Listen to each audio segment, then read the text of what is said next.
This life jacket has probably been the most innovative life jacket in the last 10 years. Decade, yeah. After 5 years of testing, this is what we think of it.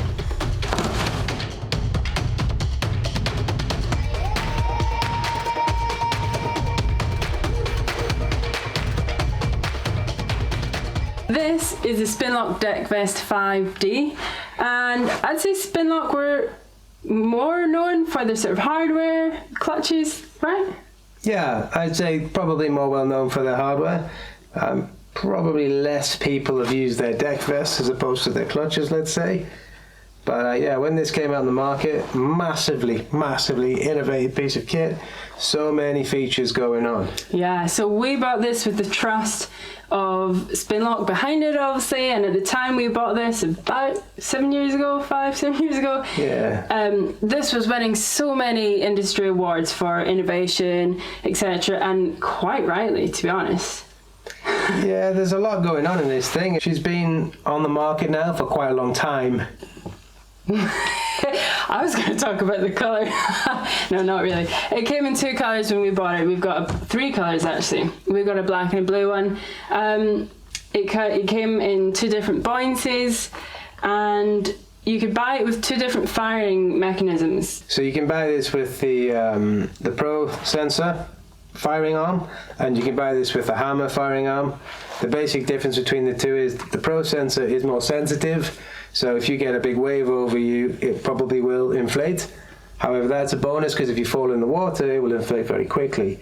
The hammer is intended for those racing offshore, those people on wetter boats where you might take a wave over your head, and the hammer basically requires pressure. So either a really hefty wave or to be submersed so far beneath the water. It's not very far, but it does mean that it's not going to fire straight away.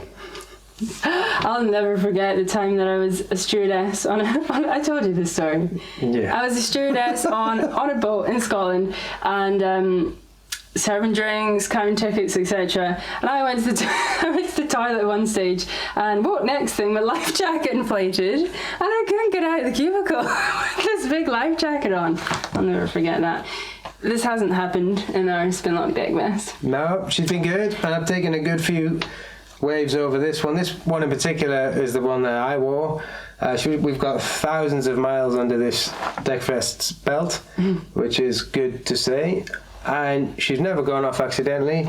I've taken a number of waves over the boat up in Scotland, and yeah, so far it's been pretty good in that sense. But maybe we should give you a rundown on some of the things which made us buy this product and why we think that this is a good product for somebody who's thinking about maybe going offshore and really wants to make sure that they're as safe as they can be. But not only that, those guys who are cruising for a long time. Yeah, I mean, it's fit and comfort and everything. I mean, I guess the first time you put the jacket on, you really feel, yeah, this is good. You feel the quality, probably actually because of the weight, because this is quite a bit heavier than your sort of standard inflatable life jacket, right? I think it's almost twice the weight, isn't it? Yeah, I mean, she's nearly twice the weight, but the thing to consider with being twice the weight is the fact that we've got 270 newtons of flotation in this life vest, whereas some of your more traditional crew vests, if you like, they're only holding 150 newtons. Some of them go 200. 200, yeah. Some will go 250, but generally, as the flotation increases, that basically means you'll be held higher in the water, which means that you're going to breathe better and you're just generally safer, and you won't be held down on the waves for as long if you were in big seas. So flotation's everything for an offshore life jacket, really. Yeah. And with that comes weight, but really what you're getting in this package is a whole lot more than just the basic life jacket. Packed with features, and the fact that it can provide that buoyancy just oozes like quality, which leads you on to, I guess, all the materials that they've used in this jacket. I mean, you can see this has been well worn, but I mean, it's still fully functional. We've got no questions about, its performance. They've used pretty robust materials in the outside. So like even on the neck here, you've got sort of sort of nylon jersey lined neoprene, so you've got the comfort there, but you've got a bit more. Yeah, I mean, she's starting to bobble a bit on the edges, isn't she now? But that nylon jersey effect, if you're just, say, in the Med, at the moment we're cruising in the Med, and that's actually been quite nice. This might be a little bit harsh against your bare skin. You don't notice, obviously, with oilies on, but, you know, you're not always in your oilies. So this actually hasn't happened on mine. This is because of Chris's beard, I think. You know, just saying. Okay, have I only got a beard on one side? One side, yeah, only your left side. Yeah. I think that's off the Velcro of my oilies. You're probably right. But yeah, high quality sort of nylon webbing. You've got heavy duty stitching.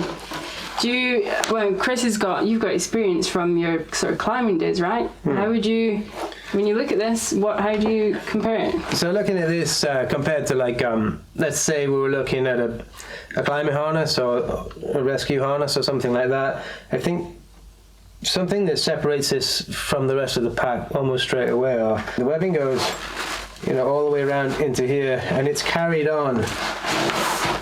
Turn this over, right around the whole backing strap. So this is a continuous webbing strap. This isn't a stitched piece of webbing stitched onto the rest of the jacket, which means that there's no stitch there to fail, which is super. Going to the front again, and then we have this belay loop, which is, they call it their safety harness attachment. Is that what it is? Or something like that. Safety line attachment. Yeah.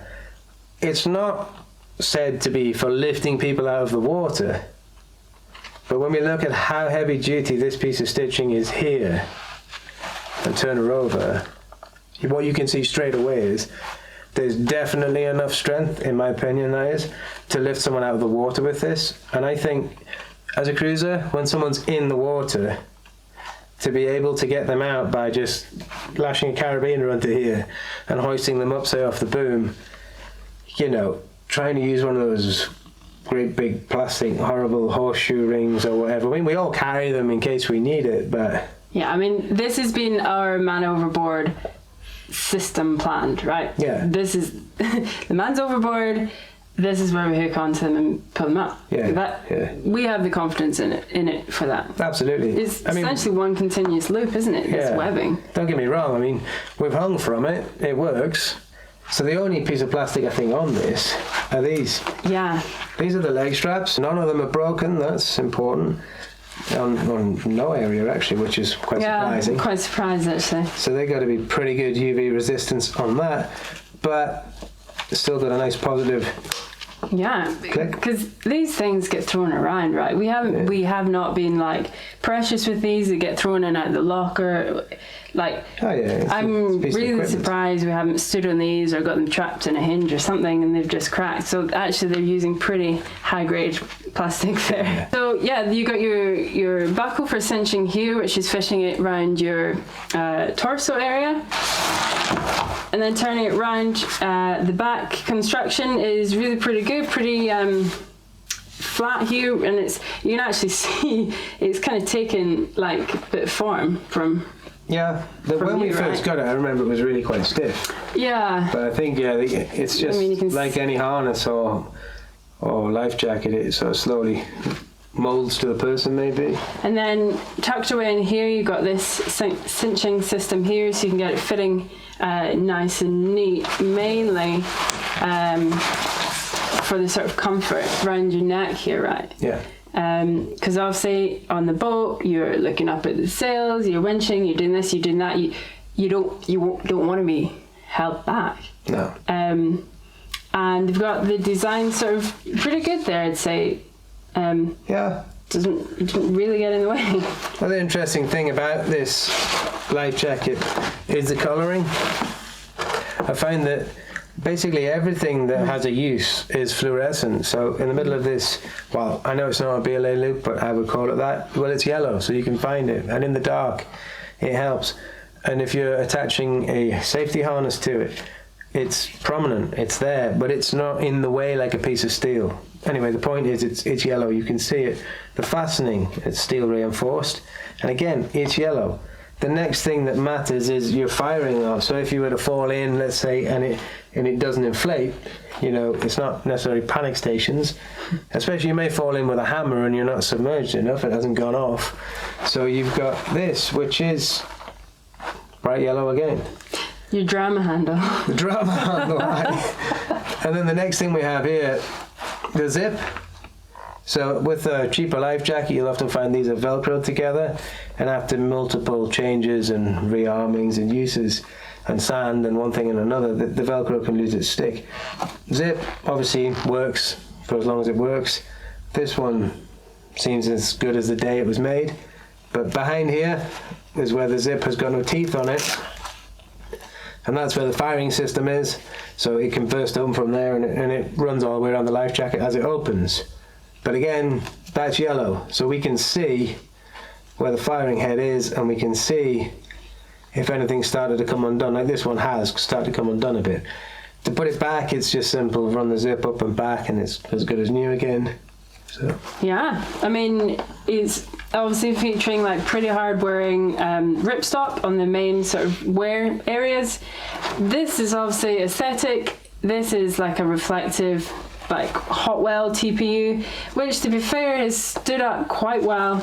And moving on through the features, you got tucked away in here, you got your rope cutter. yeah, well, we all know as sailors that carrying a knife's imperative. However, sometimes, you know, in fact, to be honest with you, most boats I've been on, people don't carry a knife on their person. They carry a knife, say in the companionway hatch, you know, somewhere easy to get to. But that ain't much cop if you're hanging over the side of the guardrails, and Spinlock introduced this. And it's a nice little touch. It's a blade, 2 sides on it, all knurled so it doesn't slip in your gloves or your wet hands, and you basically just hold it like so and pull the thing. Yeah, I mean, it is a really good point you make. If you've got gloves on, we, well, maybe 50% of the time do have like a knife on us, but actually thinking about it, it's going to be pretty hard to get that knife out with gloves on. Yeah. So even though we carry it, it's not going to be actually that great in action. So yeah, pretty good. Another nice little touch, when it comes from the factory in the life jacket, it comes coated in wax to keep the blade itself super sharp. That's right. Now she's got a little bit rusted over the years, but amazingly the blade itself's pretty good. But I don't see a reason to take the wax off, and that will keep it clean forever, because as soon as you come to use it, you'll just cut straight through the wax anyway. So to recap on the main features from the beginning, which kind of stood this apart from many other life jackets at the time, I would say that fit is definitely one, and a customizable fit on the back. This helps a lot. Just generally the shape, the continuous webbing, the high quality feel of it, and providing 275 newtons of float, a big thing. Everything easy to get to, very ergonomically placed. I think that's what's important. You want to release that, it's right here. Having that right here, and it's actually sort of, the material they've used for it, it's almost like pre-shaped, so it's just easy to grab. Your hand fits in there nicely, yeah. And it feels responsive, you know. And the other thing just being the belay loop, or attachment point, whatever you want to call it. It's great. No clunky metal. You're not banging into your varnish work on your boat and damaging anything. It's just there, and it's all really easy to use. Yeah. And really nice. We need to get this thing open. Actually, I want to show these guys inside. Can we should we open mine or yours? Let's open mine. Okay, so we have the Deckvest fitting as expected in the dry, fairly comfortable with how it is right now. Next thing is to get in the water, test it out, and the idea is I'm going to replicate either being hit over the head with a boom or receiving like a spinal injury, which typically means that you end up in the water face down, sort of like this. So we're going to test to see if the Deckvest can rewrite me into a position where I can breathe. So I'm going to hold hold my breath for as long as I can until that righting moment hopefully happens. Before I get in the water, I want to say big thanks to Andy from the Admiralty Sailing Chat Show for facilitating this test for us. So big shout out to Andy, thank you. Right, time to get wet and hold my breath. Okay. Are we ready?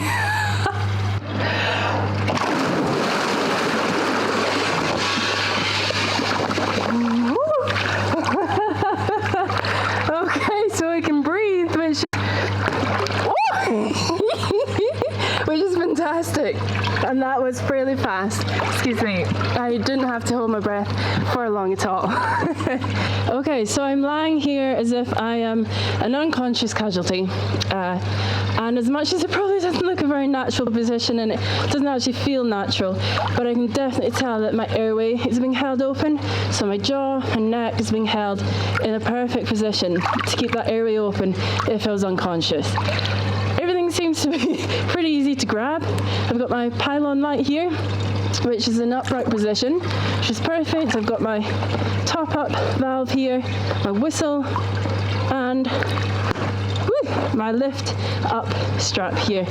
The longer I've been lying here, I've noticed that I'm really being comfortably supported behind my back because of the sort of well-shaped harness style of the Deckvest. It really feels like it's just giving me a little hug. So the ultimate test, can I pull my spray hood on? Here is the grab line, which is pretty easy to find.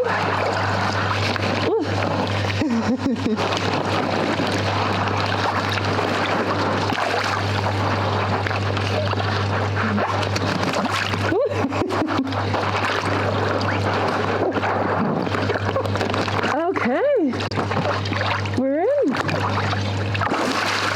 It feels really good. I shut my eyes, but I didn't have to. I like it. And for those sailors who are lucky enough not to get knocked unconscious, I figured we should probably check how easy it is to move around with this.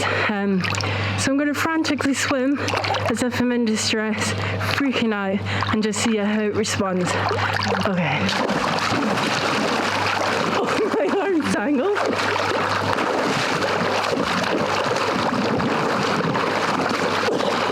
Definitely shoves you back. Okay, now I'm going to try and remain calm and swim gently and see how easy it is now. Interestingly, I'm now using my legs, which obviously helps, and I'd say definitely more maneuverable. Cool as a cucumber. Okay, let's get back to the studio and check out the rest of the features on this Deckvest. One more thing before we head back to the studio, I'm going to take this off, leave it bobbing around for 12 hours to see how she holds her pressure. Okay, let's get out of this thing.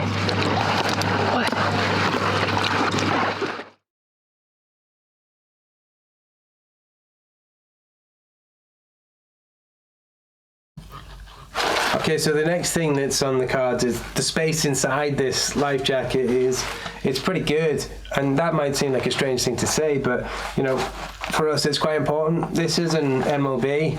This is an ocean signal device, and basically this gives us an AIS signal if one of us goes overboard. I think that's a really good piece of kit, but of course this video is not about that. What's important is we have space in the life jacket for it. Right, so Jenny, would you talk us through the fabrics that they've used? Yeah, sure. The quality inside here is no less than the outside, that's for sure. Really strong materials used here, and large seams allowing for a really large area for the welds. So the welds here are really wide, and the reason for that is because this is an offshore life jacket. So God forbid if you're overboard, you might be there for a fair bit longer, and two, the waves could be pretty big. So the pressure that's like potentially pounding down on this life jacket that's keeping you afloat is pretty grand. So the more strength you've got in this bond here. Keeping the two pieces of material together is really important, and I think these guys have nailed it. I mean, it's really wide the whole way around. Again, you've got your reflective patches, and I mean, there's not much else to say about it, really. It's good to see you got the reflective patches, one on each shoulder, but also from on the behind. back of your head as well. So if you can't be seen from the front, you still have something there. A little bit lightheaded here.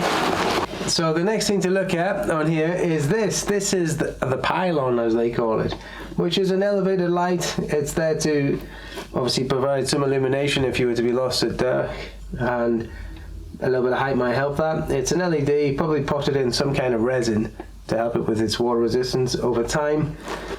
But the idea that it's putting that light higher up, I think is a really good setup. Quite innovative. It's got its own little control here, which we've got two brass conductors here, and when they are, well, surrounded by seawater, that will connect the circuit and light the light, which will be a beacon as such. Fantastic. It's also got a press on to test, so we'll do that now. Do it again. So, so our pylon's broken. But yeah. Wow. At least we've tested it. Yeah.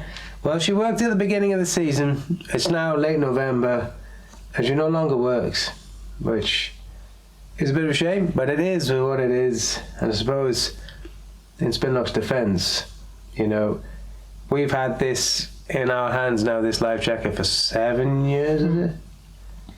And you do get a 5-year warranty. It's a bit of a shame that there's no... Can't replace it. Yeah, the battery. There's no access to the battery on this, which is probably part of the waterproof idea, but... We'll be replacing the pylon. So that's that. But thankfully, that is not the only lighting on this life jacket. We've got a second lighting, here. So this is a patch which sticks on directly. We bought these separately, so we actually just stuck them on. And what they do is they again have two brass strips, which, if you excuse me, are all wet. And hopefully they, it's lighting up the entire life jacket. There's one on each side. So these are so good, we've actually put them on all of our life jackets on the boats that we sail. So this thing is packed with features. She is. It's crazy. Absolutely fantastic, but nothing's perfect, and of course there's always some things you'd like to see improved, or maybe you didn't do them yourself. I don't know. How about you? Anything you'd improve? I would probably go to the back, to the double crotch straps. Being female, getting to the toilet is a bit of a rigmarole, especially if you've got like oily, my drama's getting out of all of my layers, and it's actually getting them all back on and finding both straps and clipping them in when it's a rolly sea. Yeah. So I think I'd go for a single strap. And also, they've had such a good ergonomic design. It fits you really well, but then it's just, I feel they're just cow hitched onto the back here, and this knot, I feel after a long time you get like a pressure point between you and the sort of hard backrest of the cockpit. So I'd probably change that out. Yeah, I mean, you could probably take this to a sailmaker and just get it stitched flat. Yeah. But we never did that, so it's obviously not too much of an issue. Obviously not that big a deal. But still, this one then. I'll just grab this one from here. And so this is the Deckvest as it would sit, let's say, on a body, right? And my biggest downfall with the Deckvest has not really got much to do with anything other than a little bit of discomfort. And what I would have liked to see on the life jacket would be to have this part of the neck a little bit lower. Now the reason that I would like that is if I'm sitting, trimming sails, trimming a spinnaker or whatever I'm doing, I'm sitting look up like this. I found that this can be a little restrictive. Not terribly, it's not something that I notice if I'm like cruising for, I don't know, like an overnight passage and a life jacket on, it doesn't really bother me too much. But if I'm just looking up all the time, that's a little tiny niggle. The only other things, I'd say if I was really picking, I could look to the buckle. Really simple release. You know, turn it 90 degrees and push it through. Really simple, really nice setup. But, you know, when we've been sailing in the snow, the hard rain and the wind in the winter, you know, sometimes your hands aren't feeling quite so dexterous and you can't really pick this up and just put it through, especially when you're fighting your oilskins and the likes. It's quite hard to get that in. Would you buy a new one? Same one?